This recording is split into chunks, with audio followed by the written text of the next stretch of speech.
سلام، کامیلا هستم. حال شما چطوره دوستای خوب من؟ امیدوارم که حالتون خوب باشه و هر جای دنیا که هستی زیر سایه عشق الهی در نورش برکت و سلامتی باشید. الهی آمین. خوش اومدین به ویدیوی امروز. طبق قولی که داده بودم در ویدیوی پیام فرشتگان با این دسته تاروت برای طرف مقابلتون و این دسته که دو دسته کاملا مشابه هم هستن برای شما کارت میکشیم ببینیم طرف مقابلتون راجع به شما چه فکری میکنه. واقعیت اون فکر رو بپرسیم از فرشتگان ببینیم آیا واقعیت داره، شما راجع به اون چه فکری میکنید و ببینیم افکار شما چی واقعیت داره. بریم ببینیم هر دو نسبت به هم افکارتون چیه و واقعیت چیه. کارتی که افتاد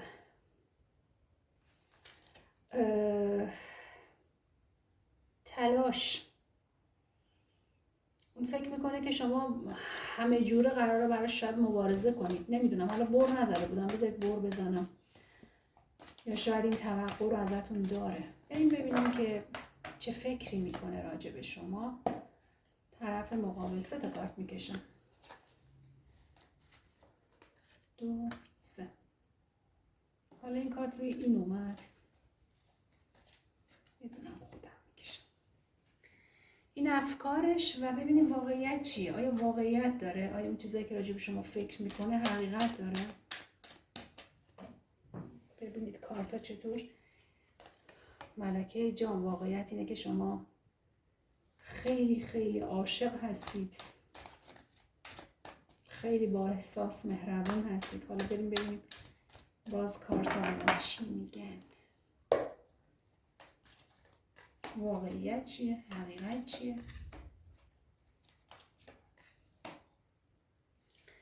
خب این دسته تاروت برای شما، برای این از 2 دسته تاروت کاملا مشابه استفاده کردم که میخوام ببینم آیا اشتراک هم دارید، یعنی توی این افکارتون نسبت به هم نقطه اشتراک هم دارید یا نه. افکار شما این بر سمت ما باشه. افکار و ببینم حقیقت چیه. آیا فکری که راجع به ایشون دارید میکنید واقعیتش چیه؟ واقعیت داره؟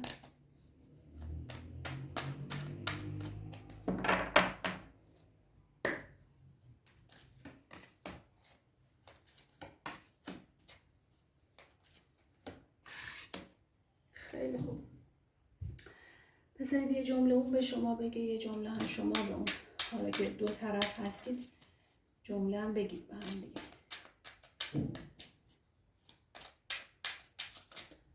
یه جمله اون بگه به شما، یه جمله شما در جواب. خب بریم شروع کنیم ببینیم که چی میگه، جملهش چیه.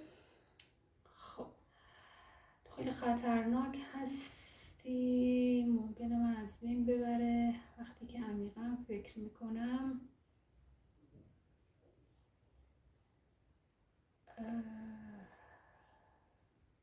میتونی بانی من باشی؟ سرنوشت من تحت تاثیر قرار داده. خب ببینید این فرد خیلی جذب شما. 2 حالت داره. شما کاملا مخالف هم دیگه هستید، ولی حتی اگر الان نسبت به هم انرژی‌های تند داشته باشید ولی خیلی شبیه هم دیگه هستید و خیلی انرژی جذب هست بین شما و ایشون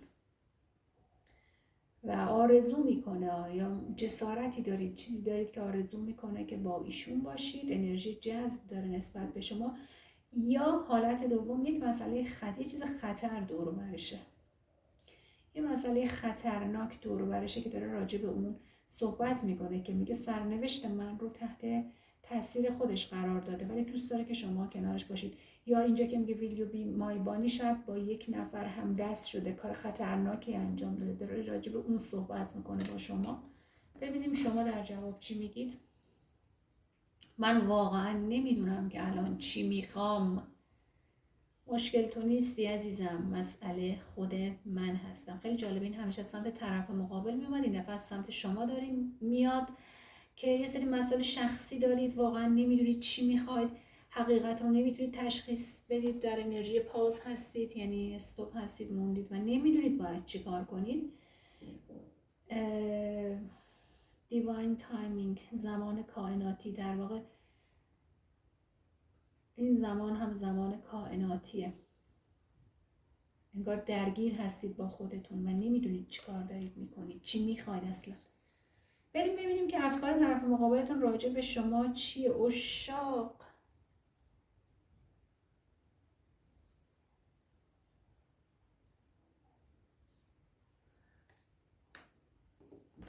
خیلی قشنگ کارت عشاق. دنیا، آس عشق. واو چه کارتای قشنگی، چه افکار قشنگی بچه ها. دنیا، یکی شدن، و این کارت دیدید با هم اومد، عشق، یکی شدن.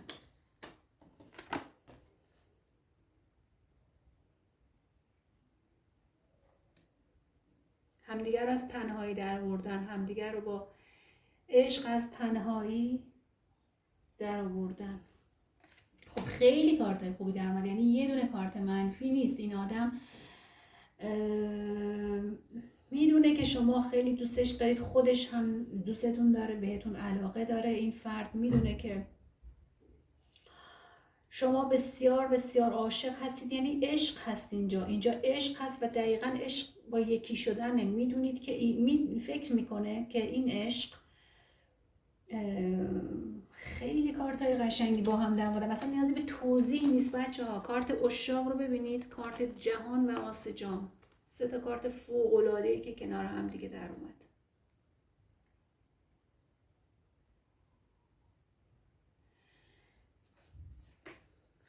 این فرد شما رو دوست داره و میدونه شما دوستش دارید، فکر میکنه که خیلی خیلی دوستش دارید، فکر میکنه که این عشق رو برای همیشه میخواید، همه دنیاتون این عشقه و دوست دارید باهاش یکی بشید. عشق حتی یک طرفه است، یک عشق خیلی خیلی بزرگه و میدونه که فکر میکنه که از این عشق یکی شدن رو میخواید. خودش هم همین فکر رو میکنه، چون میدونه بدون هم دیگه خیلی تنهایید. بچه خیلی کارتای مثبتی در اومد، بذارید ببینم واقعیت چیه.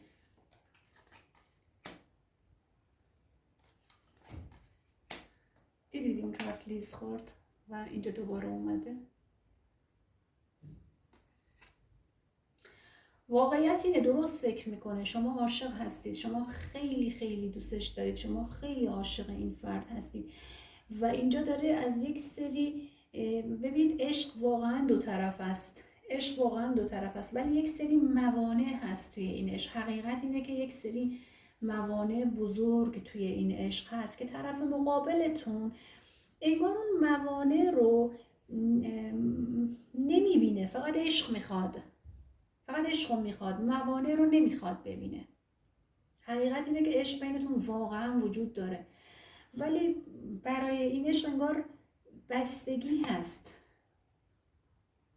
بستگی از این نظر راه بسته است، مسیر بسته است، مسیر صحبت بسته است، مسیر گفتگو بسته است، مسیر با هم دیگه رفت آمد، چی میگن، با هم دیگه دیدار کردن بسته است. یک استیصال هست این وسط، یک بستگی هست زیر دقیقاً کارت عشاق. یعنی اون توی فکر خودش هیچ مشکلی برای این عشق نمیبینه، هیچ مشکلی نمیبینه، هیچ مشکل. عاشق هم دیگه هستیم، خیلی خوب در اومد. عشاق، آس جام، دنیای هر دومون این عشق با هم دیگه. هر چقدر هم شاید حتی مکان، فاصله مکانی هست، ولی با این حال خیلی عاشق هم دیگه هستید.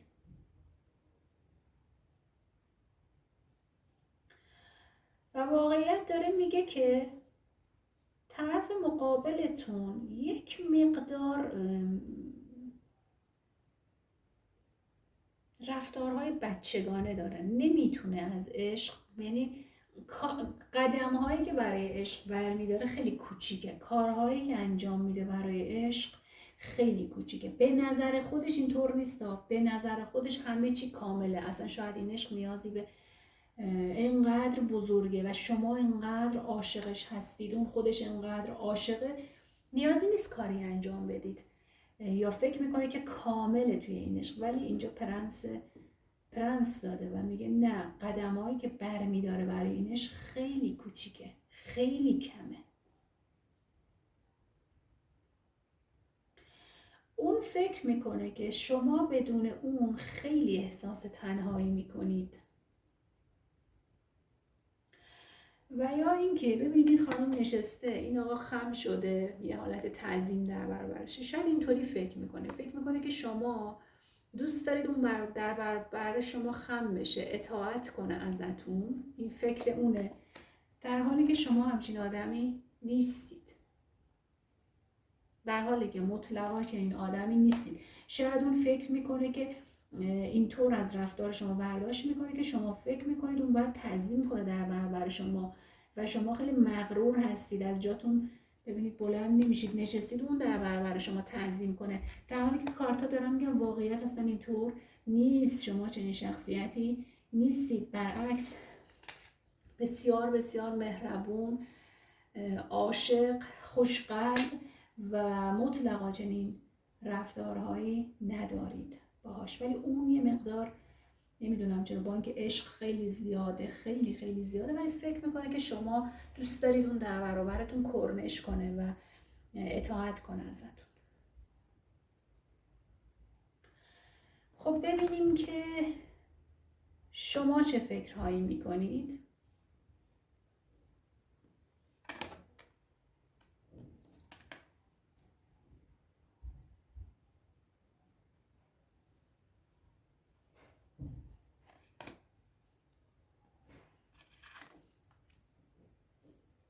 خب بچه من یه لحظه باید ویدیو رو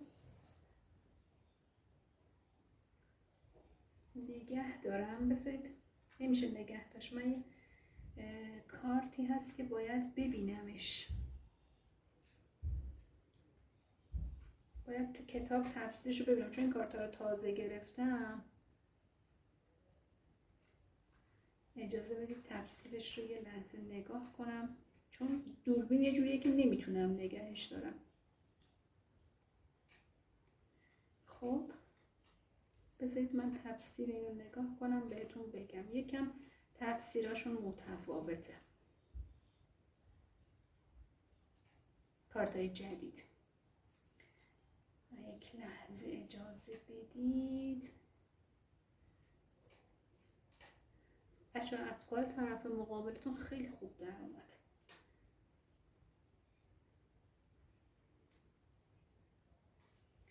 یک لحظه من ببینم تفسیر اینو، حالا اگه پیداش کردم عذر میخوام که نمیتونم ویدیو رو نگه دارم، پاز کنم. آها متوجه شدم. خب ببینم چی نوشته.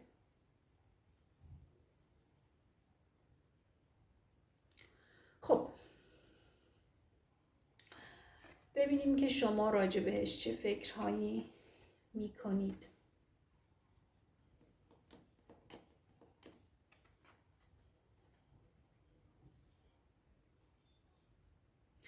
خب ببینید چیزی که شما راجع بهش فکر میکنید اینه که این فرد در پی، ببینید اینجا رفته میخونه و داره حالا خوشگذرونی میکنه. این فرد پی خوشگذرونیه. این فرد برای اینکه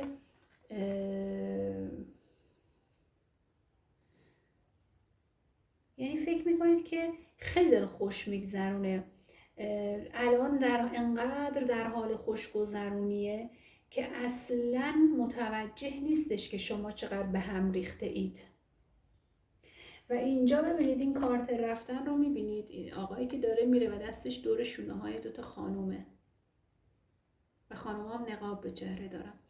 شما فکر میکنید که هر لحظه، یا اگر شما فاصله گرفته این آدم، شما دارید به این فکر میکنید که رفته پی خوشگذرونیش و توی این خوشگذرونیش میتونه، حالا این دوتا خانم میتونه هر کسی باشه نه که پارتنر باشه، به حرف دیگران گوش میکنه، به حرف آدمای دیگه از شما فاصله میگیره، یا اینکه به خاطر افراد دیگه ای از شما فاصله گرفته رفته. اگر هم به فاصله نگرفته و نرفته شما فکرتون اینه که هر لحظه ممکن این آدم به خاطر آدمای دیگه شما رو ترک کنه، هر لحظه ممکنه 2 نفر بیان تحت تاثیر قرارش بدن، با محبت و چسبیدن بهش تحت تاثیر قرارش بدن و این آدم شما رو ترک کنه و بره. این فکر شماست و اینجا خانواده افتاده، یعنی رفتن و بعدش خانواده افتاده. یعنی فکر میکنید که ممکنه تحت تاثیر آدمای دیگه‌ای ممکنه بره تشکیل خانواده بده، شما رو ترک کنه و بره با خانوادهش. احساس میکنید توی خانواده خودش خیلی خوشبخته، خیلی خیلی خیلی خوشبخته، خیلی داره بهش خوش میگذره، خیلی حال و احوالش خوبه و شما رو اگه ترک کرده، گفتم که دارید فکر کنید تحت تاثیر آدمای دیگه ترکتون کرده. اگرم ترک نکرده و یا اصلا با هم خانواده هستید یا به شما قول خانواده شدن داده، دارید فکر میکنید که ممکنه تحت تاثیر آدمای دیگه شما رو ترک کنه و بره. ببینیم واقعیت چیه.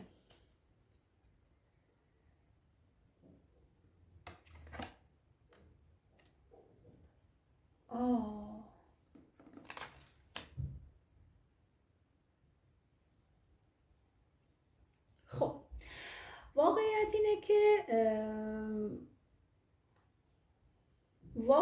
اینه که نه، اونطوری که شما فکر میکنید این داره خوشگذرون اینا میکنه، نه، ایشون یک هدفی داره. ببینید سواری این حالا اسب گوزن چیه و ببینید یک کمانیه، سر کمان هم آتشه و داره شلیک میکنه. در واقع هدف، یعنی هدفش هم خیلی خطرناکه، یعنی هر لحظه ممکن از اینجا سقوط کنه. هدفی هم که انتخاب کرده، میدونید چی میگن؟ انگار که اینجا که خودش میگه یک مسئله خطرناک وجود داره، واقعا اینجا هست. یعنی واقعیت اینه که نه، اینطوری نیست الان رفته باشه اینجوری بی خیال داره این ور اون ور برخوش خوش میگذرونه، نه، دنبال اهدافشه و خیلی مراقبه که از اینجا سقوط نکنه، بزنه به هدف.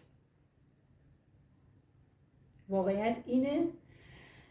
و این ترک کردنی که شما فکر میکنید به خاطر آدمای دیگه شما رو ترک کرده، بچه زیرش کارت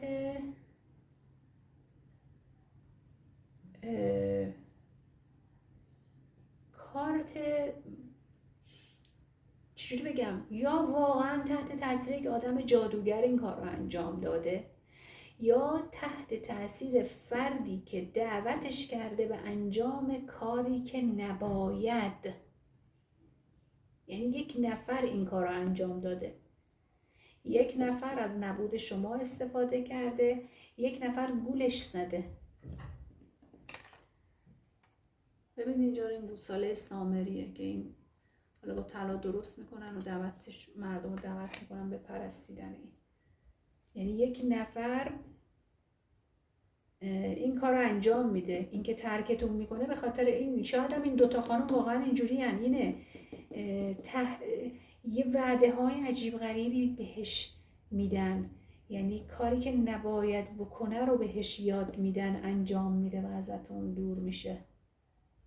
شاید شما فکر کنید با این 2 خانم رفته برای خوشگذرونی، نمیدونم، ولی اینجا داره میگه که این یک گناه بزرگیه که داره یک خطای بزرگ داره مرتکب میشه. حقیقتش اینه. شما رو اگر ترک کرده، خطاست. ترک کردن شما در واقع خطاست. حتی اگه با 2 نفر ترک کرده، حتی اگه با 1 نفر ترک کرده، حتی اگه تحت تاثیر 2 نفر ترک کرده، من نمیدونم، هر جوری شما رو ترک کرده، دارید فکر میکنید، کارتا دارن میگن خطا انجام داده، دچار خطا شده. یعنی راه غلط رو دارن نشون میدن این آدمو.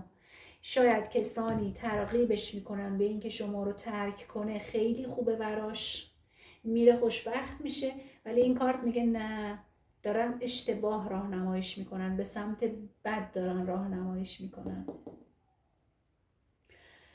و اینکه شما احساس میکنید توی خانواده خوش و خوشبخته، اینجا 2 سکه رو داده. نه بچه ها، توی خونه و خانواده این آدم هم بحث پول، بحث مال و امواله و دودلی، شراکت کاری 50-50 میتونه باشه، یه 50-50 میتونه باشه. اینطوره. یا اینکه شما فکر میکنید اون الان توی خانوادهش خیلی خوشبخته، در حالی که نه، 2 موضوع رو داره اداره میکنه. اینجوری نیست که شما رو رها کرده باشه فقط با خانوادهش باشه. در هر حال اینجا یک اداره کردن 2 موضوع، 2 دل. یعنی شما فکر میکنید شاید توی خانوادهش خیلی خیلی خوشبخته، در حالی که 2 دل نسبت بهشون.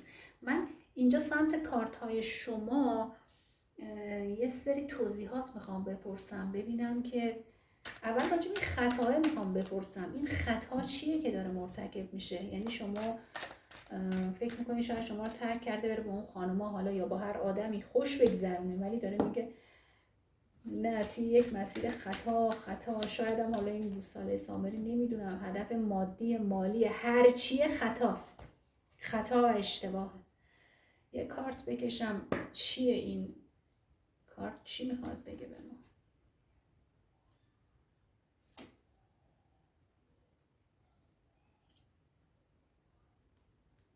سر دوراهی انتخاب، بین 2 موضوع باید انتخاب کنه. انتخابی که انجام میده خطاست. یعنی علت این رفتنش دقیقاً بچه‌ها ببینید این آقا دو تا خانم این سمت و اون سمتش داره میره، شاید بین 2 موضوع باید انتخاب کنه. اینجا رو هم ببینید 2 نفر ایستادن و این فرد باید انتخاب کنه که با این بره یا از این طریق با این بره، و داره میگه ایشون راه غلط رو انتخاب کرده. خطا، انتخابش خطاست.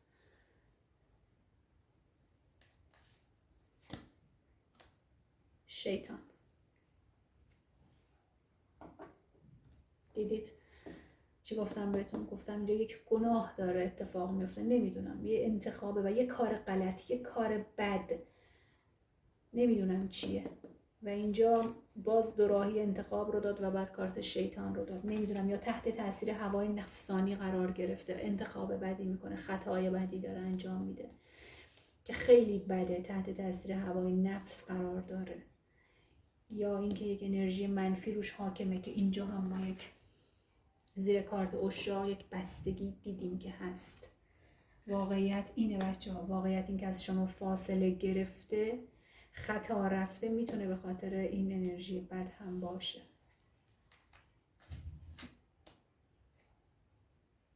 کارما چی میشه؟ جادوگر، پرنس سک، همش هم مالیه. چرخ تقدیر، خداوند کمکش میکنه. خداوند یعنی در واقع باید از خداوند بخواد، باید برگرده از این خطا، باید برگرده از خطا و از خداوند کمک بخواد.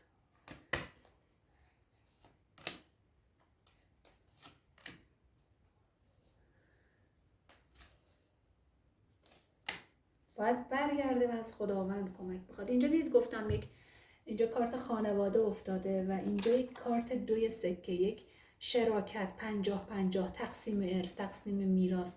خونه ای دارم 50-50 شریکه، نمیدونم هر چی که هست. اینجا داره میگه که باید از خداوند کمک بخواد که از این خطای خودش برگرده، چون تحت تاثیر یک جادوگر، یک انرژی منفی برای پول. و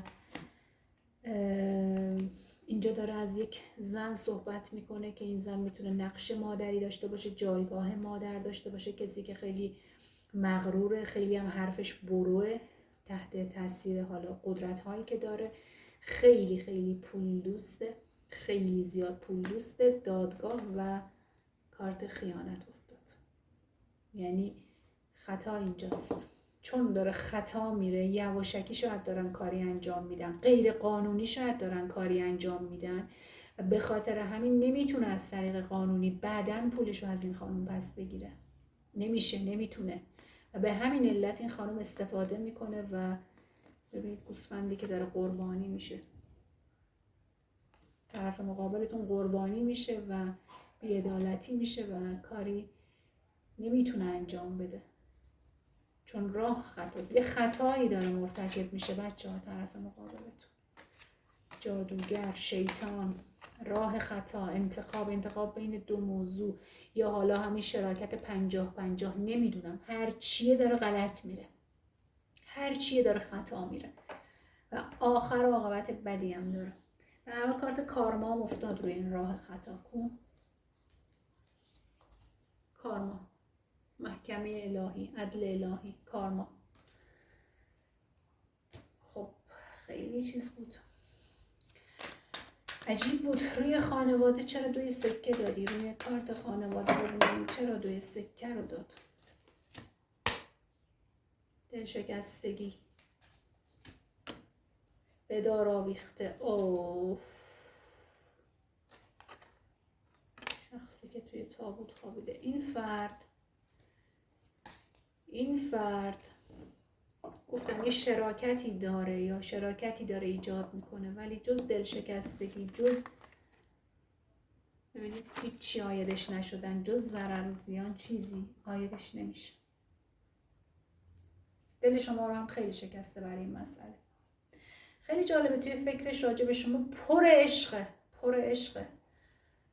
عجیب بود، خیلی عاشق شماست. و بچه ها در واقع فکر میکنه شما خیلی انقدر عاشقش هستید مسئله حله. بپرسم خودت چی؟ خودت هم انقدر عشق داری؟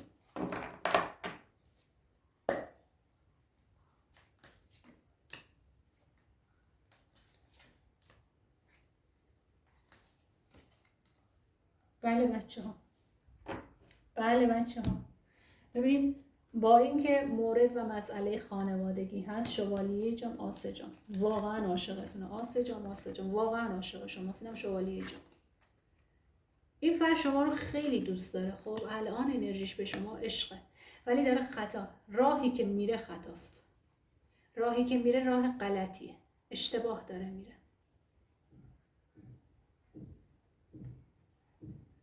واقعا عاشقتونه. سوال کردم این آسه جام و دقیقاً از این دسته حقیقت آسه جام اومد. واقعا عاشقتونه، عشق داره نسبت به شما و واقعا هم دوست داره شاید با شما هم خانواده با شماست، شاید دوست داره با شما تشکیل خانواده بده، یکی بشه، چون زیر کارت عشق کارت دنیاست. این آدم دوست داره که با شما زندگی کنه، با هم یکی بشید، متحد بشید. حتی این آدم شما رو عشق حقیقی خودش میدونه، این عشق رو واقعی ترین عشق میدونه. ولی بذارید برای این کارت هم یه کارت بکشم. به نظر میرسه که ایشون فکر میکنه هیچ مشکلی توی این عشق وجود نداره، ولی اینجا این کارت منو نگران کرد و میگه بله مشکل هست. چون این سمت هم دیدید براش چه کارت هایی در اومد. بپرسم این 8 شمشیری که اومده، موانعی که به سر راه این عشاق قرار داره چی هن؟ بلا تکلیفی، تکلیف رو مشخص نکردن، گذشته، برج، یه گذشته ایه که مرگ، ببینید موانعی هست، یه گذشته ایه باید تموم بشه ولی تموم نمیشه. گذشته این آدم یا گذشته شما، یکیتون یه گذشته ای دارید بلا تکلیفی در رابطه با این گذشته که ببینید برج مرگ تموم نمیشه و باعث میشه همش تنهایی کنید، همش احساس تنهایی کنید.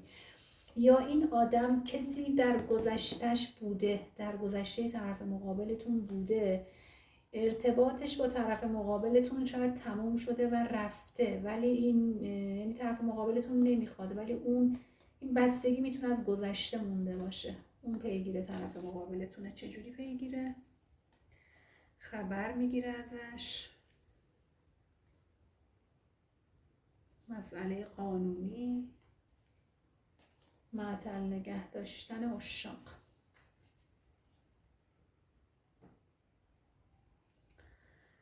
خیلی عاشقتونه، خیلی زیاد، و میدونه شما هم خیلی دوستش دارید،